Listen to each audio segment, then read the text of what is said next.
Kabbale nous explique qu'il y a un niveau transcendant, c'est-à-dire l'infini.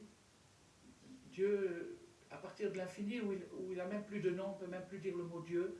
Il n'y a pas de mot pour le... C'est pour ça que le mot infini est négatif, c'est-à-dire infini, ou alors en-sof, il n'a pas de fin, c'est-à-dire c'est négatif parce qu'il n'y a rien de positif qui peut le décrire. Donc on peut simplement par la négation dire il n'a pas de fin. Donc il n'a pas de nom non plus, et on ne peut pas en parler. Mais à partir de l'instant où Dieu a créé le cosmos, alors à l'intérieur du cosmos où nous nous trouvons, il y a une relation entre lui et nous. Entre lui et nous, et dans cette relation, nous, quand on fait quelque chose de bien, on révèle sa lumière, et quand on fait quelque chose de mal, on cache sa lumière.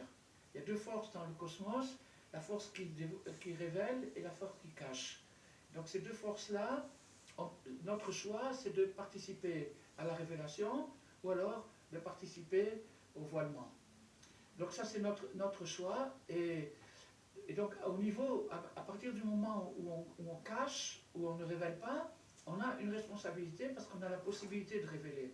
On a la force de révéler, donc si on ne révèle pas, on a une responsabilité, on a des comptes à rendre. Mais quant à Dieu lui-même, c'est-à-dire dans l'infini, ça ne le touche pas du tout, du tout. Il n'y a rien qui l'atteint. Il n'est pas atteint du tout par le...